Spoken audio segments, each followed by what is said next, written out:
हरे कृष्ण कृष्ण कृष्ण हरे हरे, हरे राम राम राम हरे हरे, हरे कृष्ण कृष्ण कृष्ण हरे हरे।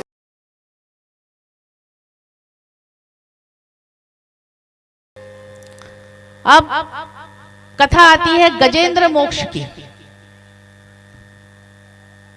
गज का तात्पर्य होता है हाथी।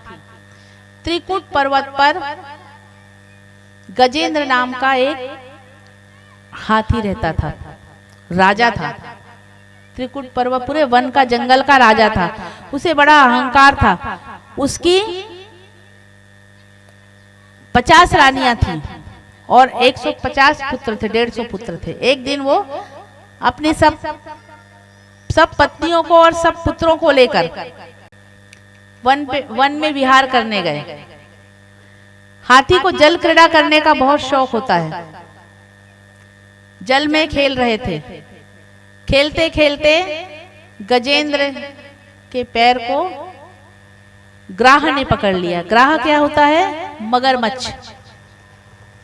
ग्राह ने पकड़ लिया।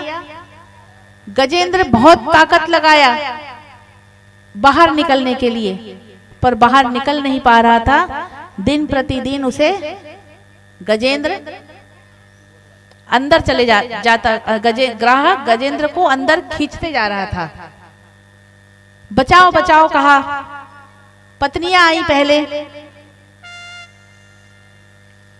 सूंड में सूंड मिलाकर पत्नियां बाहर निकालने का प्रयास किया। बेटे आए, बेटे भी निकालने का प्रयास किए। तो बच्चे तो क्या, जब बेटे निकाले तो बेटों ने माँ को भी बोल दिया, मम्मी अब ये तो निकलेंगे नहीं, ये तो अंदर जा रहे हैं, इनको जाने दो, अपन तो चले चलो। अब गजेंद्र को समझ में आ रहा है। पत्नियां, थोड़े दिन तो पत्नियों ने भी खूब साथ दिया। थोड़े दिन बाद पत्नियों ने भी कहा, जी तुम निकलते तो हो नहीं, अब हम भी जा रहे हैं, तुमको छोड़ के कब तक तुम गड्ढे में घुसे रहोगे, तो हम निकले। देखो, जीव का वास्तविकता ये है। गजेंद्र का चरित्र ये सिखाता है कि जीव की वास्तविकता क्या है। वक्त पड़ने पर सब साथ छोड़ देते हैं। सिर्फ साथ कौन देता है?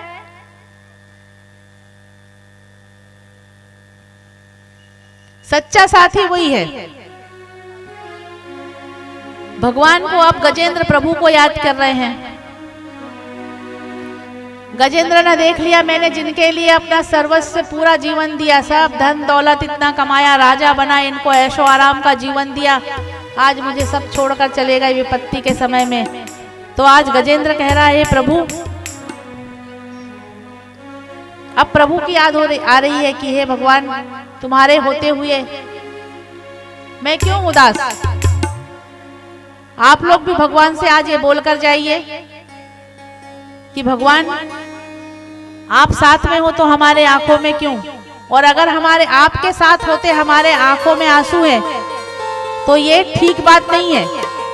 ऐसा सिर्फ भगवान से बोलो। मनुष्य से बोलोगे तो खाली अपनी ताकत खराब करोगे, अपनी ताकत खराब करोगे, अपना समय खराब करोगे। प्रभु के लिए समय निकालो, प्रभु से बोलो, वो आपकी सब बात सुनेंगे और आपके आंसू खुद ही बंद हो जाएंगे।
बोले बांके बिहारी लाल की, भागवत महापुराण की।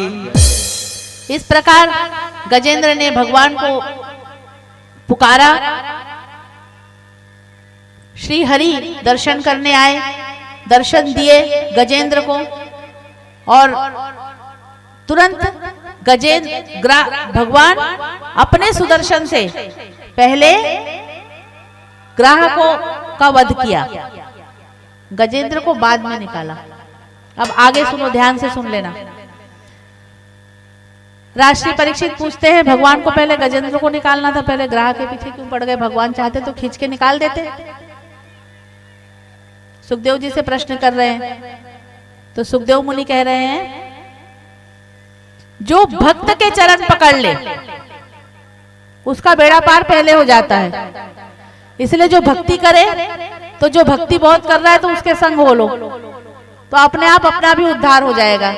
गजेंद्र मोक्ष की कथा ये बताती है। इस प्रकार ग्राह से भगवान ने गजेंद्र को समुद्र से बाहर निकाला, ग्राह से बचाया। इस प्रकार गजेंद्र को मोक्ष की प्राप्ति हुई। बोलो बांके बिहारी लाल की। अब एक समय बार बार क्या होता था कि दैत्य जो है देवताओं पर वार करते थे और वार करने के पश्चात देवता हार जाते थे। अब देवतागण, भगवान नारायण ने कहा कि तुम लोग तो ऐसा है कि बार बार हार जाते हो, अब तुम लोगों को मैं अमृत पिलाना चाहता हूं। तो कैसे अमृत? समुद्र मंथन किया गया, समुद्र मंथन किया गया। फिर भी वो कल मैंने बोला था ना, स्वकार्य कुशला सुराह। देवतागण जो है अपने कार्य को बड़े कुशलता पूर्वक करते हैं। वासुकी नाग से मथनी बनाई गई और समुद्र का मंथन, समुद्र में औषधियां डाली गई, समुद्र मंथन हुआ। समुद्र मंथन हुआ तो समुद्र में से 9 रत्न निकले। पहले निकले औषधि, वासुकी नाग की रस्सी बनाई गई और उससे मंथन शुरू हुआ। मंदराचल पर्वत को मथनी होती है ना, मथनी, नाग को रस्सी बनाया गया और जो पर्वत है उसको मथनी का बीच का हिस्सा कि घुमा के इस प्रकार समुद्र का मंथन करा जाएगा। और जब पर्वत डूबने लगा तो भगवान ने कच्छप रूप धारण किया। बोलो कच्छप भगवान की। सबसे पहले विष निकला, हलाहल विष निकला जो भगवान शिव ने पी लिया। कामधेनु गाय निकली जो ऋषियों ने ले ली। घोड़ा निकला, उच्चश्रवा घोड़ा निकला। फिर ऐरावत हाथी निकला जो इंद्र ने ले लिया। अप्सराएं निकली जो देवताओं ने ले लिया। परिजात का वृक्ष निकला जो देवताओं ने ले लिया। लक्ष्मी जी निकली, लक्ष्मी जी निकली, नारायण ने ले लिया। वो अपना काम सॉलिड करते हैं किंतु परंतु नहीं रखते अपने काम में। लक्ष्मी जी निकली तो नारायण ने ले लिया। का अर्थ क्या है? जो नारायण नारायण करेगा उसके पास लक्ष्मी स्वतः ही रहेगी, अलग से लक्ष्मी जी की पूजा करने की जरूरत नहीं है। नारायण नारायण बोलो तो लक्ष्मी तो वहीं बैठी है पास में, वो तो रहेंगी सही। ज्यादा जरूरी है नारायण नारायण करना। मदिरा निकला तो भगवान ने बोला, जब मदिरा निकला तो भगवान ने बोला उधर दे दो, दैत्यों को दे दिया। ठीक है। चंद्रमा निकला, भगवान भोलेनाथ ने अपने शीश में धारण कर लिया। फिर औषधि निकली, धन्वंतरी। धन्वंतरी भी अवतार है भगवान के, 24 अवतारों में एक धन्वंतरी अवतार। तो वो क्या करे? वो औषधि, ये जो आयुर्वेदिक दवाइयां है ना, औषधि भगवान धन्वंतरी ने दी है हम लोगों को, हम तक उन्होंने पहुंचाई है। तो वो औषधि लेके निकले। और फिर निकला अमृत कलश। अमृत कलश सबसे अंत में निकला। जब अमृत कलश निकला तो सब भगे भगे गए। अमृत कलश कि अमृत पिएंगे, दैत्य भागे।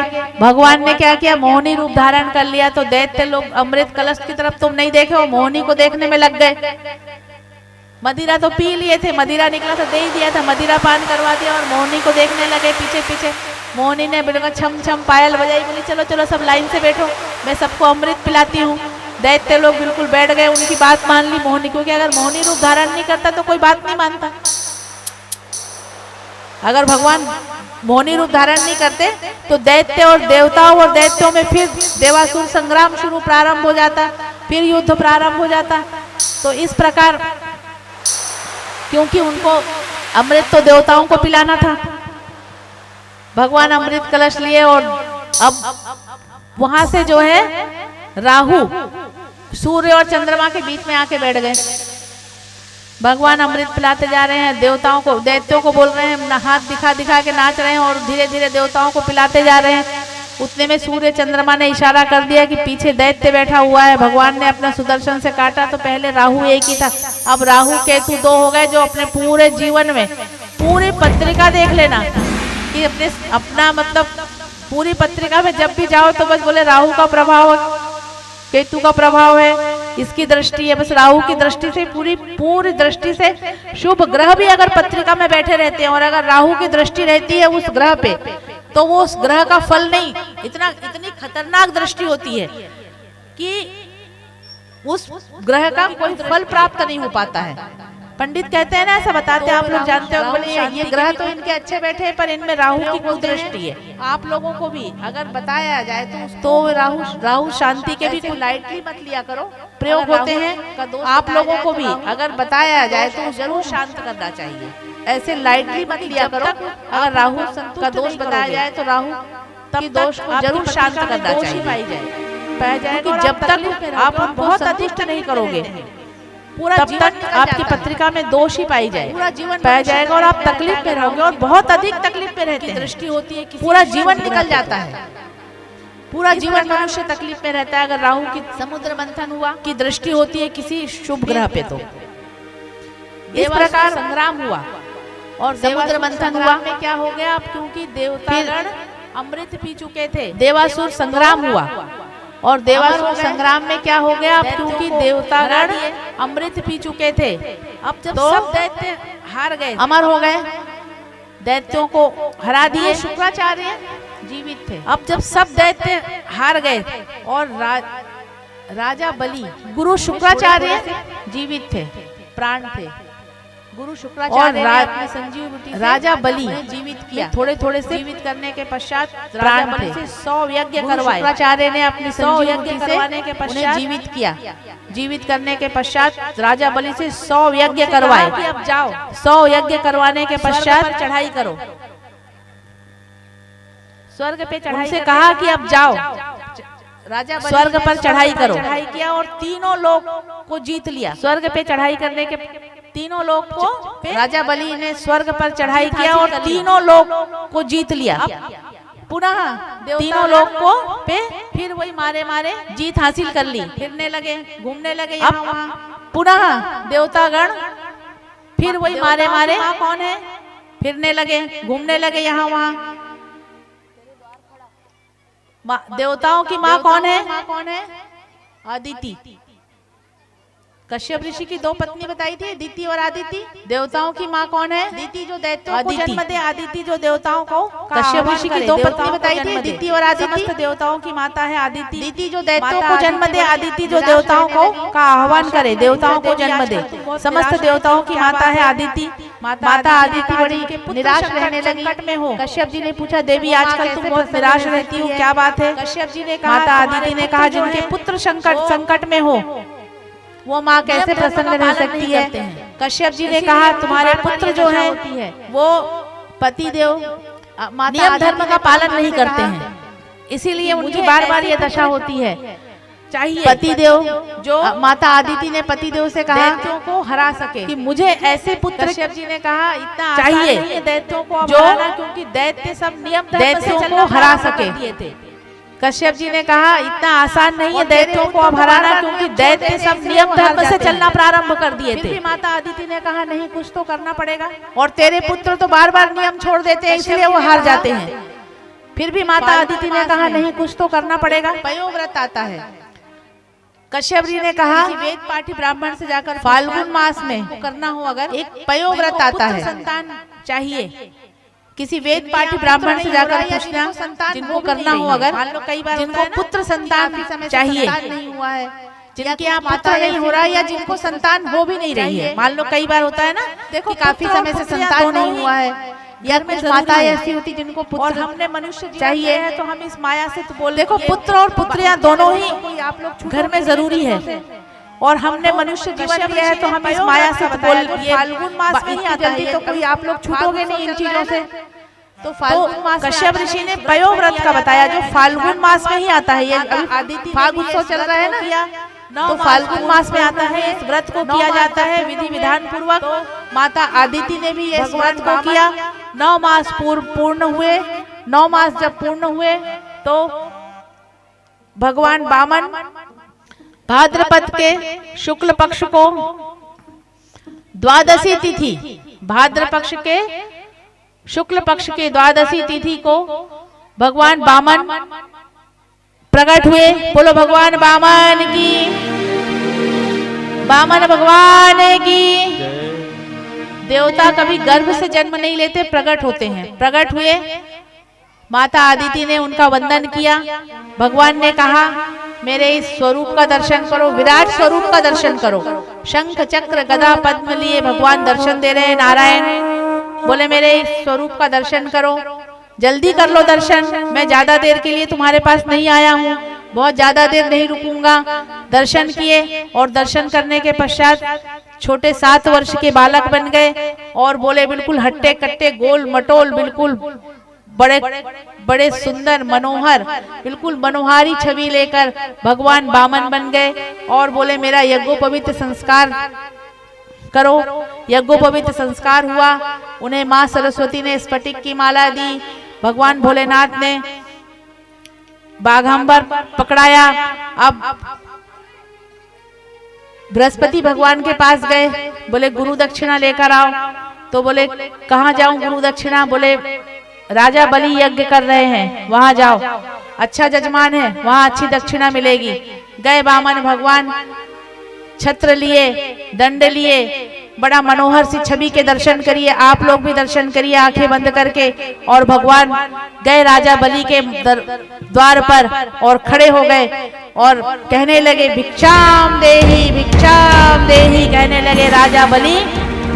भगवान वामन को देखते ही ऐसा मनोहर छवि, ऐसा सुंदर बालक, ऐसा सुशोभित बालक, ऐसा गठीला, इतना तेजवान बालक, राजा ब्राह्मण आज तक राजा बलि मन ही मन ये विचार कर रहे हैं कि आज तक मैंने ऐसा तेजवान ब्राह्मण नहीं देखा। और बस राजा बलि चरण स्पर्श कर रहे हैं वामन भगवान के और बोले और देखते जा रहे हैं, देख रहे हैं कि ब्राह्मण की पूजा अर्चना करने के लिए द्वार पर गए और उतने में ही तेरे द्वार खड़ा भगवान,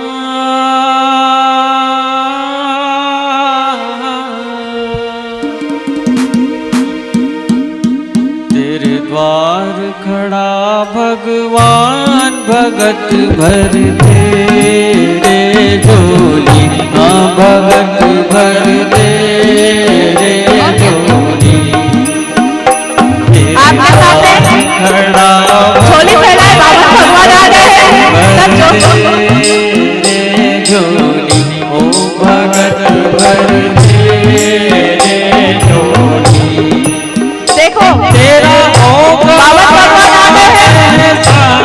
ये जुग जुग तेरी रहेगी शान, भगत भर तेरे झोली ओ भगत भर तेरे झोली।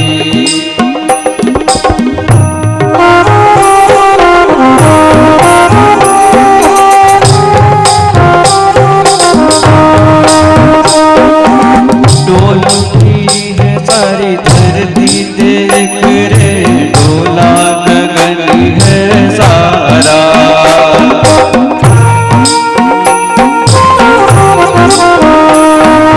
डोल उठी है सारी धरती देख रे, डोला गगन है सारा। भीख मांगने आया तेरे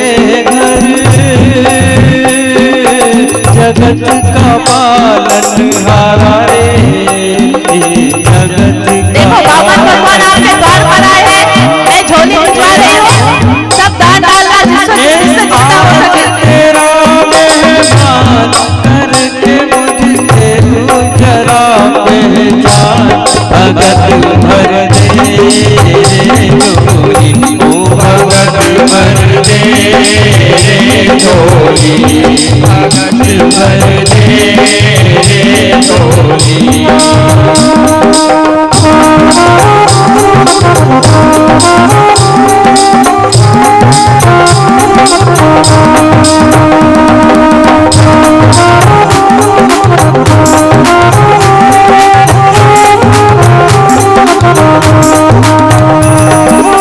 आज लूटा रे सर्वस अपना, मान ले कहना मेरा।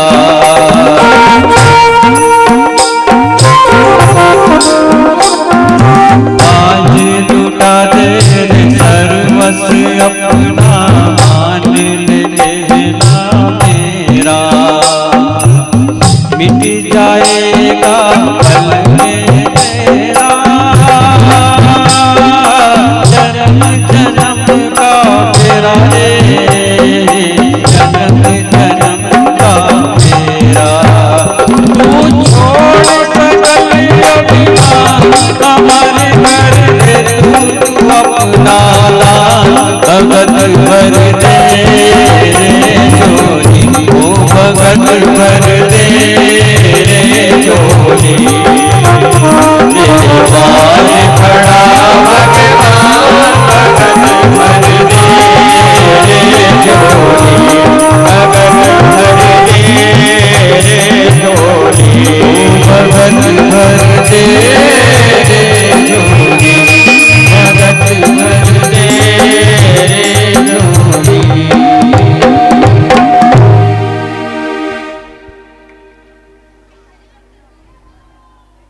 देखो दान का महत्व मैंने समझाया था पहले या दूसरे दिन के प्रसंग में ही, कि दान धन पवित्र होता है किए दान, तन पवित्र किए होए सेवा। जो ये धार्मिक सेवा जो करते हो ना, इससे आपका तन पवित्र होता है। फिर धन पवित्र होता है दान करने से, और मन पवित्र होता है कीर्तन करने से, भजन करने से। तो इस प्रकार दान का तात्पर्य ये नहीं है कि जबरदस्ती लिया जाए। एक बात और सुन लेना, दान का सिर्फ ये महत्व है कि अगर मान लो 100 रुपए कमाते हैं तो हम 10 रुपए दान में डालें। ये मन में संकल्प लो, फिर देखो आपका धन कैसे बढ़ेगा।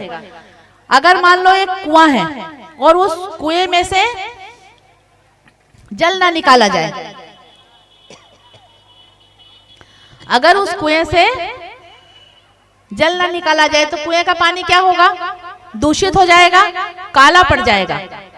इसी प्रकार कहा गया है कि यदि जो हमारे पास धन है, उस धन को अगर हम दान में नहीं देते हैं तो धन का सदुपयोग कहाँ होता है? सदुपयोग दान से होता है। तो जब हम दान करते हैं तो हमारे धन का सदुपयोग होता है, और वो धन हमें फलीभूत होता है। केवल हमारे लिए फलीभूत नहीं होता है, हमारे पूर्वजों के लिए भी, हमारे पितृश्वरों की कृपा होती है हम पर। सूर्यवंश का वर्णन करते हैं, आप लोगों ने शायद सुना ना होगा, इसलिए थोड़ा सा कुछ नई चीज में लेकर आई हूं आप लोगों के लिए, थोड़ा ध्यान से सुन लो। सूर्यवंश के सबसे प्रथम जो राजा थे युवनाश थे। युवनाश, सूर्यवंश की ये विशेषता रही है कि वहां जब तक पुत्र कामेष्टिक यज्ञ ना हो जाए तब तक पुत्र की प्राप्ति नहीं होती। और चंद्रवंश की ये विशेषता रही है कि जब तक लड़की को उठा के नहीं ले जाए, हरण ना करे कन्या का, तब तक विवाह नहीं होता। देखो चंद्रवंश में सबकी कन्या का सब हरण कर करके विवाह हुआ है। इस प्रकार पुत्र कामेष्टि की यज्ञ हुआ सूर्यवंश में, तब जो ये जल था, अभिमंत्रित जल था, दिया गया था, अभिमंत्रित जल को राजा यूनान ने पी लिया, तो उन्हें यूनान के गर्भ से पुत्र संतान की उत्पत्ति हुई, जिनका नाम मानधाता रखा गया। और इंद्रदेव ने अपनी बीच की उंगली मानधाता को के मुख में डाल के दूध पिलाया, यानी पुरुष को संतान हुई है। ये सूर्यवंश की कहानी बता रही हूं मैं आपको। मानधाता के वंश में त्रिवंदन हुए, त्रिशंकु हुए, राजा हरिश्चंद्र हुए, जो सत्य के नाम से जाने जाते। राजा हरिश्चंद्र की कहानी अधिकतर लोगों को मालूम होगी। बाहुका हुए, और उसके बाद राजा बाहुका की पत्नी जब गर्भवती थी, सुनो ध्यान से, राजा बाहुका की जब पत्नी गर्भवती थी तब उनकी पत्नी को अन्य रानियों ने जहर खिला दिया था। तो गुरु वशिष्ठ ने, सूर्यवंश के गुरु वशिष्ठ हैं, वशिष्ठ जी ने उस बालक की रक्षा की थी गर्भ में, परंतु जब उस बालक का जन्म हुआ तो जहर जो है उसके शीश पर रखा हुआ था, तो उसका नाम सगर रखा, क्योंकि वो गर लेकर आया था, इसलिए उसका नाम सगर रखा गया। और राजा सगर के पुत्र को कपिल देव का श्राप लगा था। कपिल देव जी का श्राप लगा था क्योंकि यज्ञ का घोड़ा चोरी हो गई थी, वो यज्ञ कर रहे थे, यज्ञ का घोड़ा चोरी हो गए, तो कपिल देव जी पर उनके पुत्रों ने कपिल देव जी पर शंका की। कपिल देव जी ने क्रोध से उनकी ओर दृष्टि डाली, तो राजा सगर के सभी पुत्र वहीं भस्म हो गए, परंतु उन्हें मोक्ष की प्राप्ति नहीं हुई थी।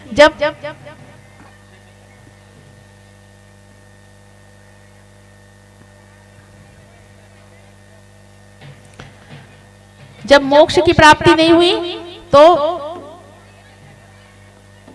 भगवान ने कहा कि गंगा को पृथ्वी पर लाओ।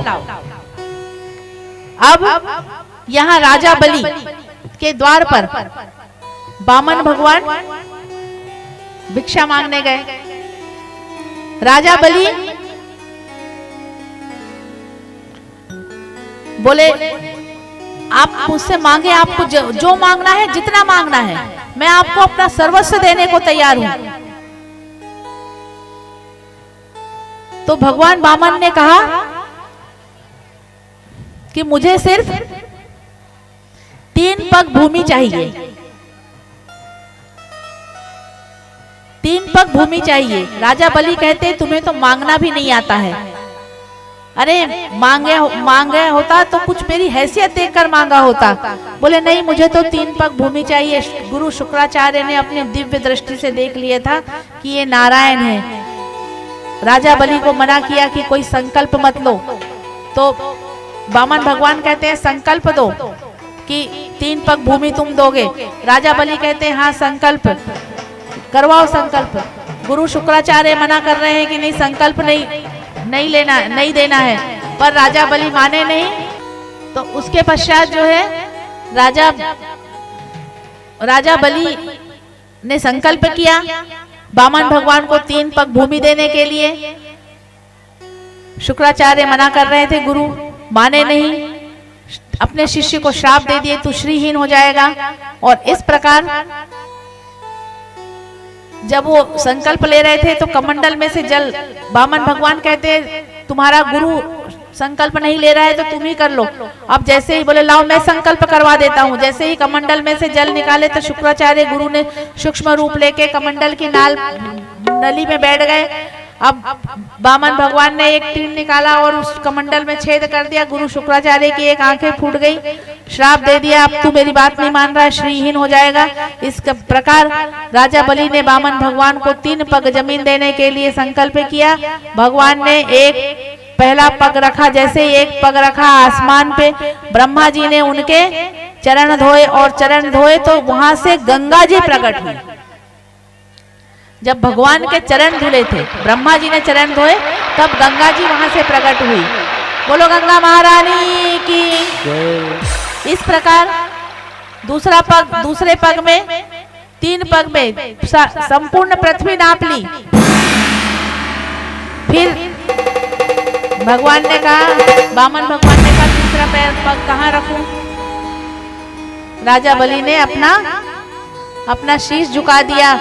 भगवान ने कहा तुम इतने बड़े दानी हो, तुमने अपना सर्वस्व दे दिया, अब मैं तुम्हें पाताल लोक का राजा बनाऊंगा। इस प्रकार राजा बलि को भगवान ने पाताल लोक का राजा बनाया और उनके दान पुण्य से इतने प्रसन्नचित्त थे कि बोले अब मैं तुम्हारे घर लेकिन चौकीदार बन के रहूंगा। भगवान ऐसे हैं, दान दे दिया ना सब तो वो खुद ही चौकीदार बन जाएंगे। इसीलिए कहते हैं अपना सर्वस्व न्यौछावर करो।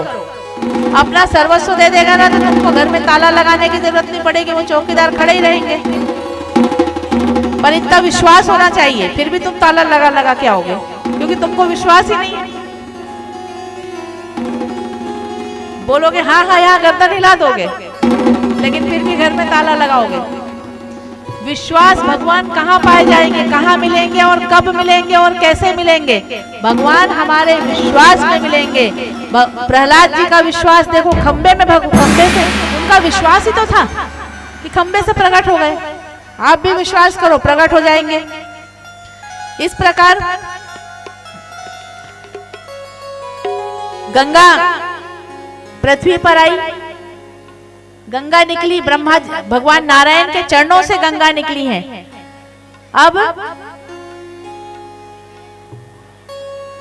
गंगा जी को पृथ्वी पर लाना था, जिसके लिए राजा सगर के पुत्रों को मोक्ष के लिए।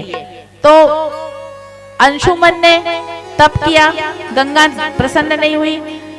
राजा दिलीप हुए सूर्यवंशी में, वो प्रसन्न किए नहीं हुए। फिर भागीरथी जी से प्रसन्न हुई। भागीरथी जी के ने गंगा को पृथ्वी पर लाए। पहले शिव जी की जटा में आई, सबको मालूम है ये, शिव जी की जटा में आई, फिर पृथ्वी में, फिर आई पृथ्वी पे और राजा सगर के पुत्रों को मोक्ष मिला। अब राजा सूर्यवंश में राजा खटवांग हुए, राजा खटवांग के दीर्घबाहु हुए, दीर्घबाहु के रघु हुए। जो रघुकुल से रघु की कीर्ति इतनी फैली, इसीलिए रघुकुल कहलाया। सूर्यवंश रघुकुल इसीलिए कहलाया, रघु राजा रघु के नाम से। फिर राजा रघु के हुए दशरथ जी के को भी कोई पुत्र नहीं थे। फिर पुत्र कामेष्टि यज्ञ करवाया गया और वशिष्ठ जी ने करवाया। अग्नि देवता स्वयं क्षीर अर्थात खीर लेकर अग्नि देवता स्वयं प्रकट हुए। तीनों रानियों को खिलाया गया, सुमित्रा को, कैकेयी को खिलाया गया, सुमित्रा को खिलाया गया। और इस प्रकार राम लक्ष्मण भरत शत्रुघ्न सूर्यवंश के में 4 पुत्र हुए।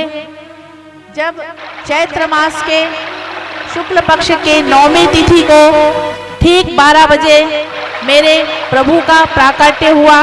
बोलो श्रीपति श्री रामचंद्र की जय। अब हम चंद्रवंश पे जाएंगे, पर राम ये समझ लीजिए आप लोग, राम कृष्ण दो एक है, अंतर नहीं निमेष। राम कृष्ण दो एक है, अंतर नहीं निमेष। एक के नयन गंभीर है और एक के चंचल विशेष।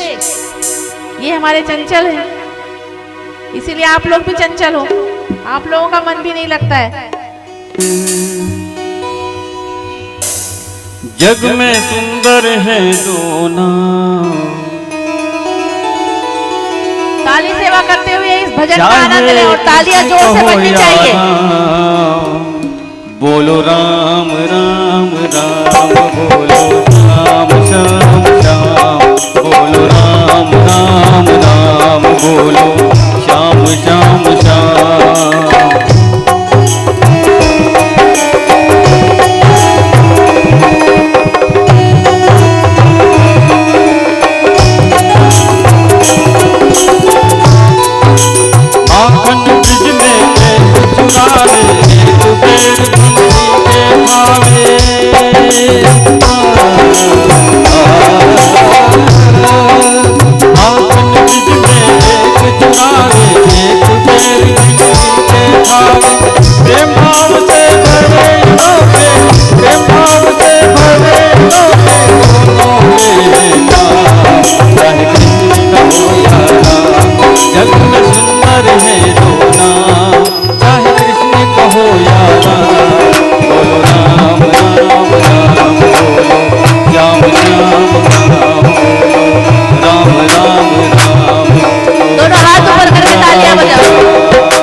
एक ताप संताप मिटावे।